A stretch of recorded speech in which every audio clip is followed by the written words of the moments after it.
matière de colonisation avait conclu hâtivement non seulement à une sorte d'incapacité congénitale du peuple zaïrois, mais également démontré par là que l'indépendance des pays neutres était une mauvaise opération. Nous étions présumés et jugés incapables de nous gouverner sans l'aide des colonisateurs.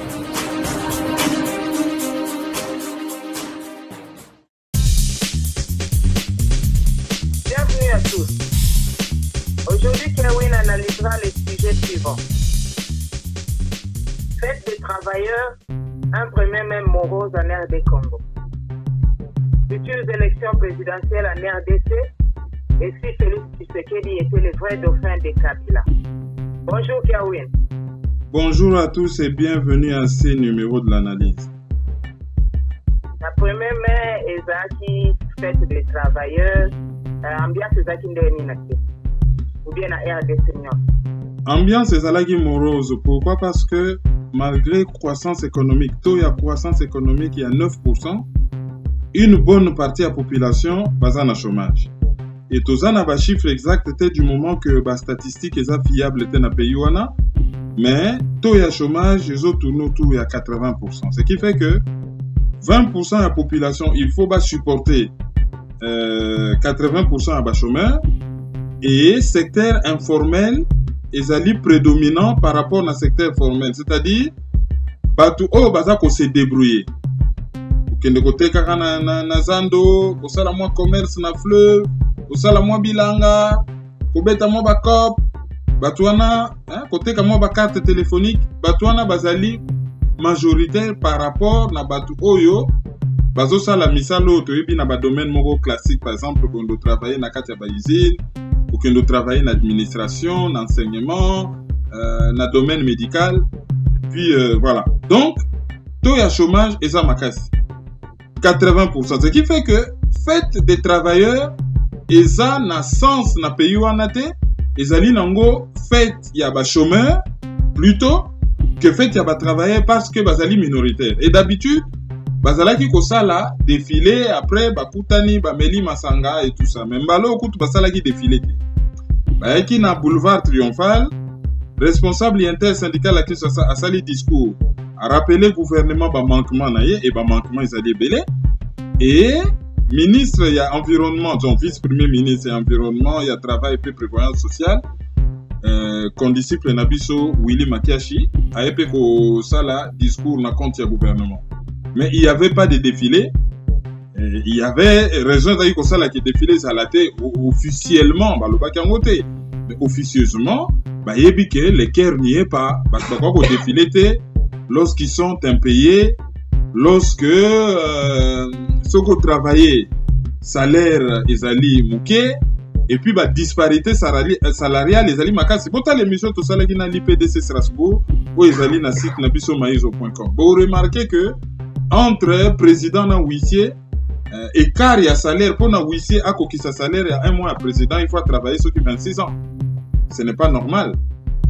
Écart ezalaka na moins écart moko acceptable mais ce que écart est commis abîme ça ce n'est pas acceptable. Et puis ce que sur côté travail batu bazo sala misala ezate c'est difficile à aujourd'hui musala et ce que sur musala c'est peut-être un peu difficile à regarder mais côté prévoyance c'est peu problème ezali parce que ce que aussi ici est-ce que retraite ezalaka retraite ezalité et puis ba condition de travail batu bazo sala na ba condition ni ba condition à hygiène ba condition à transport, ba condition à repos, est-ce que ba condition na nyo allez respecter?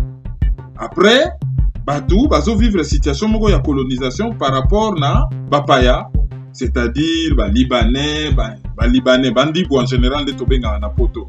Pour na ba marocain, ba algérien nyo sonakin ba mo benga ba ka libanais. Ba indien, ba pakistanais, ba nigérian, ba ndingari, ba westap, tout ça. Soko zui kaka mutaza posopembe azali na accès facile na bakonzi ya Congo comme si le contraire était possible et le fait qu'azali na accès facile na bakonzi ya Congo et que akoki ko corrompre batou donc ako traiter ba travailleurs na ndenga lingi ayebi que azali na ba protection en haut lieu. Donc soko zui côté travail eza défaillant, côté protection pe ezali défaillant et soko tali code de du travail ezali respecté te po justice ezali corrompu. Yango na kutu bazo sala ba état généraux ya justice pour lutter contre ba monyo sur justice, y compris corruption. Mais malheureusement, ceux qui vont réhabiliter justice dans un état qui a failli, oignon so bozo sala ezali neti bozo greffer elamba ya sika dans un greffon neuf dans un vieil habit. Donc et aussi banangote. Du coup, faites du travail ezalaki na climat moko très morose parce que le travailleur congolais n'est pas heureux. Il est sous-payé, il n'est pas respecté, il n'y a pas de travail, possibilité à progresser alité. Pour na kokota musala, il faut toujours piston. Pour na kokota musala, il faut toujours mamade sobana. Ba o ba yebana na batute bango ba sokana bango misala te. Ba misusu kutu misala ezalaka te, espoir ezaka na famille na poto. Biloko wana nyo se sali que to conclure que fête du travail, journée internationale du travail le 1er mai ezalaki morose. Contexte ya fête yango ezali. Fête wana ebanda na 1884 si ma mémoire est bonne na États-Unis na Chicago. Ezalaka au fait journée ya journée moko oyo ba travailleurs bazalaki kosala grève bango nyonso le 1er mai pour ba revendiquer journée de travail à 8 heures. Puisqu'avant, journée de travail, ils avaient toujours plus de 8 heures. À pays, Moussou Batbazari Kosala 12 heures, Bamissou Batakosala 10 heures, et Batbazari n'a reporté. Alors, Bayokanaki que chaque le 1er mai, Bakobanda Kosala grève dans la plupart des pays industrialisés pour réclamer journée moko oyo, pour réclamer que journée à travail est comme à 8 heures. Et grève, ils avaient Kosala le 1er mai, pourquoi? Parce que dans les États-Unis, ils ont les jours où ils ont la clôture et année fiscale. C'est-à-dire que bateau même basaki na ba contrat ya ba CDD, contrat à durée déterminée, c'est le 1er mai que Moussala na bango sukaka. Et ba benga en États-Unis moving day. C'est ça Moussala na yo suki au déménager au keno na ville Moussousou, au Tikindaku au déménager au ke luka Moussala. Ba benga ngo moving day. Après les États-Unis, ça là est quand même assez sanglant hein, na Chicago. La grève wana est dégénérée qui tient même Baboma Kaba. Mais après, et kokoma journée internationale du travail, donc les revendications.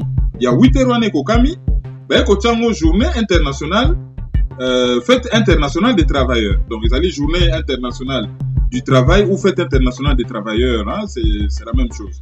Mais en France, moi wana y a fête du travail, ils allaient Gilles Gued de Moutou. Na partie des ouvriers ne peut ça comme wana mais après journée à grève il y a le 1er mai ba iko komisa yango journée disons journée internationale du travail et après ba komi ko bengango fête du travail sauf que en Amérique ezalaka le 1er mai te ezalaka 1er lundi à septembre ezali 1er lundi à septembre na Canada na États-Unis. Mais dans tous les autres pays, Bachango le 1er mai. Et dans chaque pays, évolue à l'endenge nango. Bref, na mukuse, ils ont la journée où ils décident que va travailler dans pays industrialisé, ils ont la grève pour réclamer une journée de travail à 8 heures. Après le la journée de travail à 8 heures, Cookie, comment si ko utiliser journée pour revendiquer les droits misusu et puis pour la état des lieux sur situation des travailleurs dans chaque pays.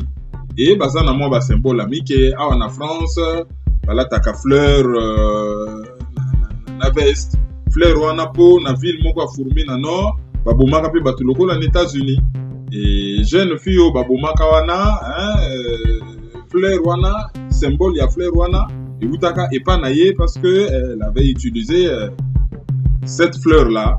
Allez, bah transformer en Miguel, église catholique Pekoti, et puis fête il y a Saint Joseph, Saint Yaba ouvrier, bah chango pe commis le 1er mai donc les alliés journée moko, ils ont une signification belé mais tout ils allaient focaliser autour du travail.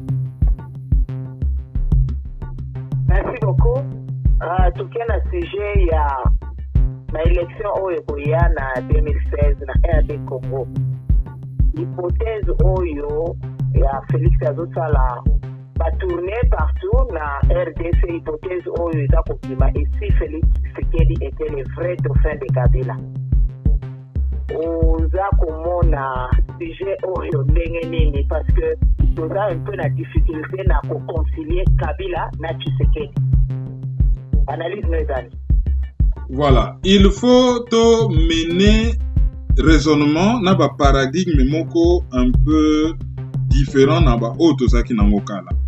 Pour nous employer moi ma capacité, ba élément de réflexion auto utilisé, il faut pas ezala élément de réflexion auto utilisé habituellement.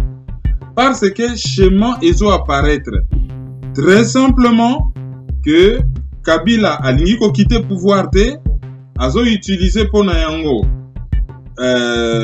possibilité ya ko modifier constitution isimba kite azo meka ko utiliser glissement akoki ko obtenir glissement par la loi ndenge batantaki ko sala ngo na loi électorale akoki ko obtenir ngo par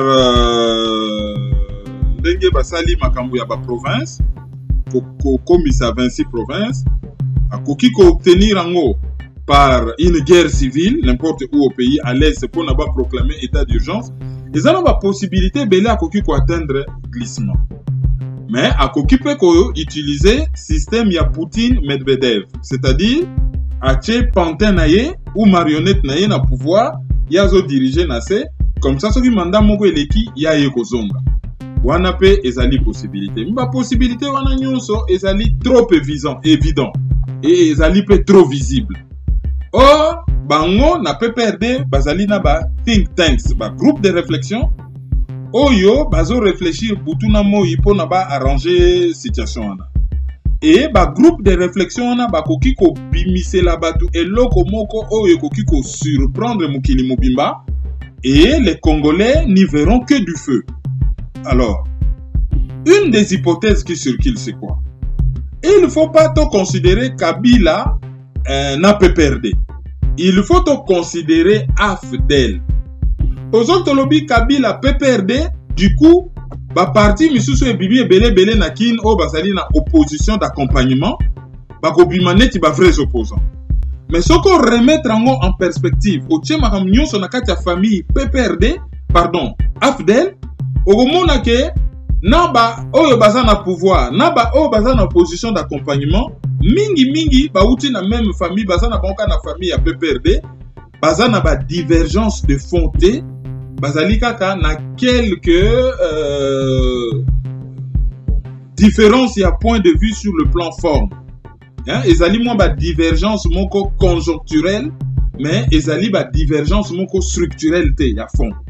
Alors, ce qui s'y compte aujourd'hui, réflexion na biso à partir ya famille Oyo Bengi AFDEL. Qu'est-ce qui se passe? On peut remarquer que parti Oyo ezalaki constitué. Oyo ezalaki na ba militants, ba combattants partout na pays ezalaki UDPS. Donc, ce sont na parti Oyo ekokaki ko déstabiliser AFDEL na Congo d'ailleurs et déstabiliser ki AFDEL ezali UDPS. Et politique moko se metaki en place ya ko affaiblir IDPS. Et famille ya PPRD basalaki ko étouffer IDPS. PPRD pardon AFDEL. PPRD na pouvoir azo utiliser ba moyens de l'État, répression, ko interdire ba marche, ko tcha Tshisekedi en résidence surveillée. Wana PPRD na kati ya AFDEL azo utiliser ba moyens de l'État. Mais ce qu'aujourd'hui UNC Oyo azali pe mwana ya AFDEL ye a utilisé offensive de charme. Ennemi na yo ko bundana ye na musika te kotela ye na kati lia ye lokola nkusu o affaiblir ye de l'intérieur. Donc Kamere a poussani na IDPS a poussani na bango po objectif ye UNC il fallait comme à la fille aînée de l'opposition va affaiblir IDPS. Oyebi épisode de Zalaka ki o to signé bakor ba misusu ba wangani meto mona na vraiment que ba signé bakor na ndenge et comment ba kan ebele na IDPS Félix Mavungu et les autres na kan na bango ba combattant parlement victoire ba fédération misusu ya kin na kan na bango pe donc IDPS c'est comment un peu divisé. Mais dernièrement na lobaka na analyse moko que base électorale Yamakasi, bien que c'est un parti national, mais embrouillon ya IDPS otali papa Ngalola azali Kassayen. Donc base Yamakasi ya IDPS aujourd'hui papa wana nyonso ba Tshisekedi banini base ya makasi bien que ba Kibasa Maliba ba Mbwankem ba Kiungu wakumonza bazalaki mais base racine ya IDPS ezali Kasai et Moïse Katumbi oyo azali toujours membre à PPRD tilelo c'est-à-dire yepe bazo considérer net na famille AFDEL asali offensive de charme na Kasai. Soki l'élection salami lelo que Tshisekedi a se présenté, ce Katumbi a se présenté, une bonne partie ya bato bazali influent na Kasai, bako sengana ba électeur ba voter Katumbi en échange ya osai la bango quelques grands travaux et puis bon ben bako garantir bango certains postes. Voilà. Donc je crois que ton grand frère Azali membre à IDPS, c'est ce que les gens affirment. Grand frère, il y a Moïse Katumbi. Le seul grand frère que nous connaissons, c'est Katebe Katoto. Alors, il y a Azali plus vers l'IDPS que vers tendance politique. Il y a Moïse.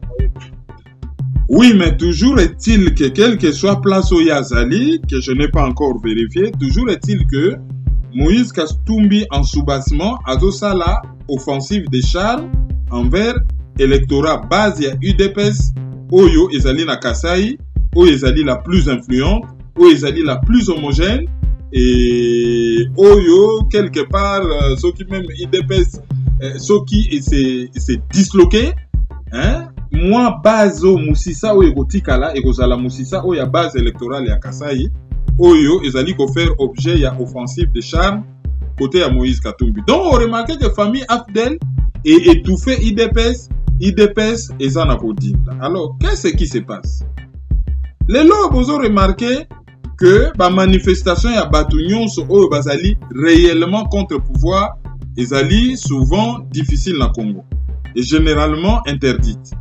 Mais Félix Tshisekedi a sala qui tourne na Kasai calmement, a Wuti na Kivu, calmement comme ça la tournée. Or, boyebi na Kivu, que Dr Mukwege Oyazali Kivusien, soki kaka akanisi kaka na ndoto abandika ko raisonner makambo élection, il faut ba s'attaquer na ye na bato bazali ko se considérer net ba propriétaire ya Kivu ote yaza médecin ye fatika la kuna ya soignaka comme si eza na profil moko na Congo po comme président faut ala mais Joseph Kabila va comme président azala kawapi.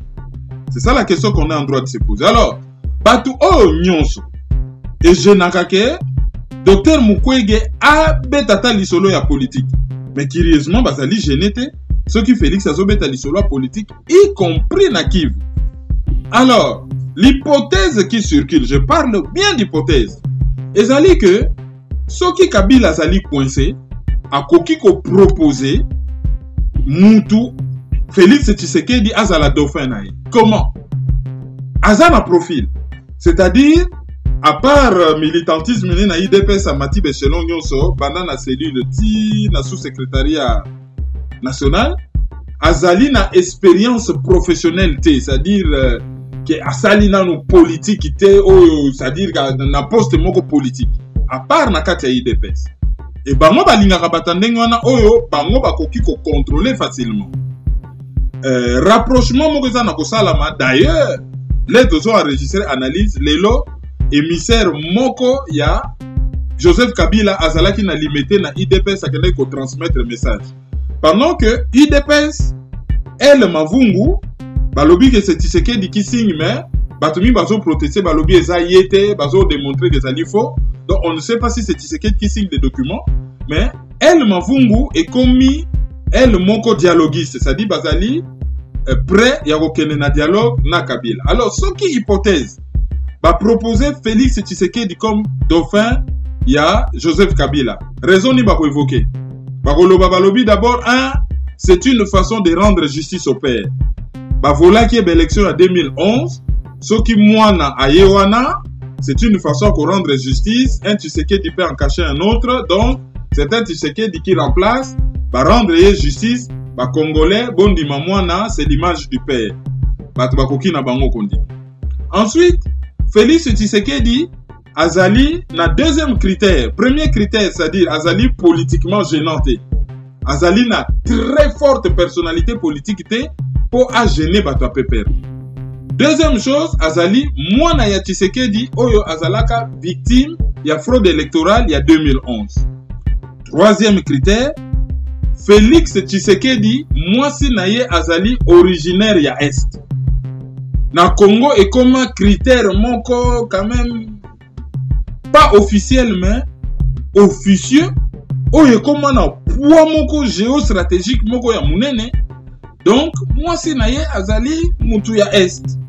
Et quatrième critère, même si scientifiquement ça ne tient pas la route, mais de façon simpliste, batebele bazo raisonner ndengona balobi président ya liboso Kasavubu mu Congo, ya mibale Mobutu Mungala, ya misatu Laurent Désiré Kabila Muswahili, ya minei azali validé par Baswahili, donc bako compter ye na camp ya Baswahili na ya batu oyo ba revendikaka ke bango kaka fo bazwaka pouvoir na Congo. Alors un grand groupe linguistique ya Congo est passé dans nos pouvoir ti. Ezali Baluba. Alors Baluba pe il est temps bango pe ba passer na pouvoir. Et de ce point de vue, Félix Tshisekedi a ko remplir pe critère wana to benga yango critère. Ce qui fait que yesoka yewana par rapport na ba dialogue na ba accord bazo signé et par rapport na jeunesse na ye, soka zali validé par père na ye, soka zali validé par tous les DPS qui couvrent tous les territoires, soka zali accepté na Kin parce qu'il est quinois, na les grands Kasaï parce que son père est Kassaïen, na Kivu, tout ça na Est parce que sa femme est de là-bas, na diaspora parce que il est de la diaspora, et koki ko permettre na PPRD afin na calme par rapport na bakor au bango bako signé, et ça sera la personne qui générera le moins quand il y a Kabila, puisque quel que soit Mouto Kabila opona comme dauphin na kan na ye, lokola batebele bako wolela ki dauphina obemina kwa kolobaye kengo wadondo ko paga ko lobape ke ezaye Boshab pe azako se salir. Lobape ke ezaye Bizima Kara Hamweto Bizima na alias Bizima Kara Yepe Ozuba Brugera Ozuba Batunyon ya afdelo to yebi wana batbaze belo pe bakoki ko revendiquer bakoki pe ko couper pour rendre balobi bon bino nyonso te tozo pe sango mutu songolo, voilà bakor to signé, voilà ba garantie et que bake ko sala ballon d'essai na Kivu. Pendant ce temps, certains jeunes, il y a diaspora et même au pays, oyo bango babotami na environnement moko différent na environnement ba parents na biso. Ba parents na biso bazalaki na moi fibre tribal moko un peu makasi, mais ba yebaki ko se surpasser pour penser pays, pour penser nation. Mais curieusement, ba jeunes oyo ba koli na ba moule neti Kinshasa, ba grande ville où les gens se mélangent. Ba oyo ba yena l'étranger où les gens se mélangent. C'est quand même désolant que certains jeunes bazo réfléchir en termes de tribalisme.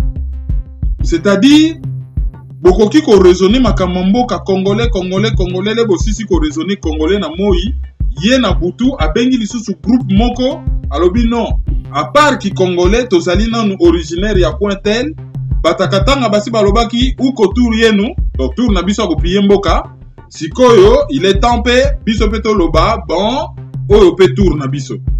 Or mboka ça nous appartient. Tout ça avant tout ba congolais. Togoza na biso na gouvernement moka bataki sangani. Tant qu'ils sont congolais, qui vont bosser pour tous les coins du pays, banda ba Congo, Katanga partout. Ça ne pose aucun problème. Mais là où les bas blessent, c'est que au lieu de privilégier la nation, il y a des gens qui privilégient leur groupe linguistique. Et là quand les ali mabe, les ali poison, il faut batuba bimana style wana. Donc, hypothèse, il y a Félix Tshisekedi, dauphin, il y a Joseph Kabila, c'est à prendre très au sérieux. Mais on parle en termes d'hypothèse. Parce que si on kanisa que PPRD a obimisaka prise moko simpliste facile, bango bazo réfléchir et ils ont les moyens.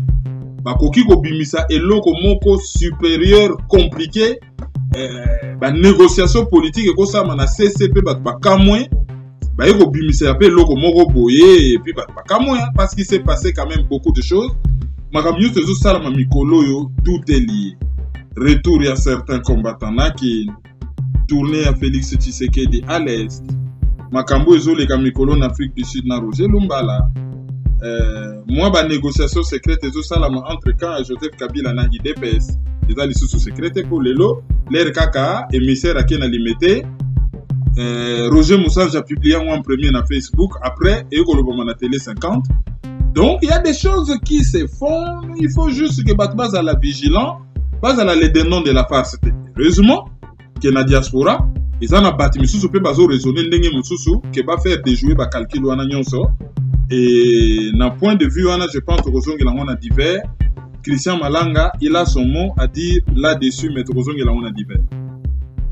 Est-ce que Félix Tshisekedi azali na yango pona atia na table de façon que abima dauphin ya Kabila? Est-ce que azana eloko moko par profil na géopolitique? Ben eloko azana ngo ezali que azali na ko contrôler appareil ya IDPS. Et ça c'est une formidable machine de guerre électorale. L'union sur les salama na IDPS. Oh ba mubake ba lobby boy. Oh mubake yaki ba yambi ete. Oh kiringa siliki. Oh boy na boy. Oh mpui la bache à côté. Ah et salami boy. Nyon so na nini. Ezali guerre ya leadership bat bazo we la ko remplacer Tshisekedi parce que ko remplacer Tshisekedi ezali ko contrôler appareil ya IDPS. Ko contrôler appareil ya IDPS ezali ko contrôler une bonne partie de l'électorat. Ko contrôler appareil ya IDPS ils allaient contrôler une bonne partie à battu à diaspora. Combien de battu mikanda na poto na sima IDPS? Bazana moba membre à IDPS bazaba sympathisant. Donc ce que lui il a à mettre à table, c'est cette formidable machine de guerre électorale, cette machine à mobiliser. Oyo et koki kozala sans fraude et koki kozala faiseur de roi. Merci beaucoup pour la précision, Wana. Et la page n'habite à divers, aux zones de sujet, il y a Christian Malanga, Bob, dans le Parlement européen, tout le monde Christian Malanga. Christian Malanga, UPC, à Outaki, États-Unis, à Yé, Mikolo, à Zan Europe, tous ont préparé une conférence, Moko, Nene na Paris, Domeka Koye Baba Ide Naye. Il est jeune. Azali na discours moko un peu différent. Azali militaire, Azali anglo-saxon, hein, il a passé toute sa vie aux États-Unis dans Salt Lake City. Et Azape na ba idée moko un peu innovante. Alors na conférence wana tokoyo ka ba idée na ye po ya lobby publiquement que Azali na ye prêt et capable na ba hypothèse tout. Au lobby d'élection azala ba moyen na batu oyo bakoki kobimisa ba moyen ake na élection. Bolobi soulèvement populaire a ye akola na ye na ba commune populaire à Kinshasa, azani na ba réseau na ya ba relation, azana ye prêt. Soki pe bolobi solution mususu ya makasi a ye ayebi na ye kobeta mbonda, ayebi pe kosalela masangu, donc azana ye soda, abanga na ye lokote. Alors, ils ont une idée beaucoup de gens intéressés. Ils ont organisé une conférence à Paris pour Koyeba, le fin fond de l'idée et Zalini. Et puis, a expliqué Bisso parce que j'ai parlé avec lui dans un grand hôtel à Paris. Il y avait plein d'avocats américains. Même son garde du corps est américain. Il a 2 mètres 10 ou 15 comme ça. Il faut expliquer Bisso. Tous ces gens derrière lui. Baoutiwapi. Balinginini, hein, il faut te comprendre. Pour apparemment, il y a du solide derrière lui. Il y a toute une batterie de gens, des think tanks. Apparemment, vu son âge, il besoin qui est au sérieux. Mais ça commence à devenir de plus en plus sérieux. Donc, c'est pour ça la conférence Mon à Paris, doit tirer tout au clair et publiquement. Pour le Parlement européen, on a signalé que Lelo ezali na débat moko makasi esalamaki na Parlement européen et loko la bandeko na biso ba combattant à Strasbourg, ba Calva, ba Richard, ba monaki député Martin ya Parlement européen alobela makambo ya Congo en prélude na vote ya loi sur ya ba portable minerai de sang hein, député wana lelo vraiment il avait fait un discours brillant sur minerai de sang et sur situation à Congo. Et pesa qui paye quelques Congolais basala qui na salle parole, batu na batu, développer qui un aspect il y a problème. Je pense que ce qui ba image comme on a po bon oui ba image ba qui na ba portable mais sous baso ezala qui bien té donc oui ça peut-être extrait il y a déclaration à Calva mais lelo oyo devant tous les parlementaires, il y a tous les pays membres de l'Union européenne à Strasbourg, on a parlé du Congo publiquement et à haute voix. Wana Penza, toujours félicité. Alors, troisième sujet Nabiso, ezali documentaire Oyo et les cas qui sur les grands singes na M6, na tchaki na mir Facebook nanga, batba kende kotala, na Monsieur de la Villardière. Ça là qui une très belle émission, mais soko creusé. Dans l'Est, il n'y a pas de guerre civile. Il y a une guerre d'agression, il y a une guerre civile. Ça, c'est pas déjà normal. Et ensuite, l'air a commis à Rumangabo, dans le parc Virunga. Bon, à Kreza Kite, on dirait, à jouer idée, il y a film Virunga. Bango ba kenakiti na fond, ba dénoncer M23, ba dénoncer makambo belé ma bezo le kawana. Na ndenge même ba bomaki ba gorille wana. Ba grand singe wana. Il s'allait qui dénoncer. Bango ba yekaka ba lakisi ba grand singe ba beti sujet likolo ba keko suka na lola ya ba bonobo na Kinshasa ba kreza ki penzate ba djembeli na succès à Virunga mais ba kreza ki te c'est vraiment dommage. Surtout que Bernard de la Villardière à l'Obaké à l'est il y a une guerre civile. Il n'y a pas de guerre civile, il y a une guerre économique et une guerre d'agression. Donc si vous avez la possibilité de na site M6, il faut beaucoup mais la bango. Il ne faut pas tout que la bango tant. Moindre parole déplacée sur le Congo de Télémélibino. C'est comme ça qu'on se fera respecter. Alors, après, sujet wana, Boyebi Kelelo, conseiller spécial, il y a M. Kabila, professeur Luzolo Bambi, Oyo, Asalaka, opération tolérance zéro contre la corruption. Oye souka nango nulle part. Ayen c'est son opération mi balé opération je dénonce.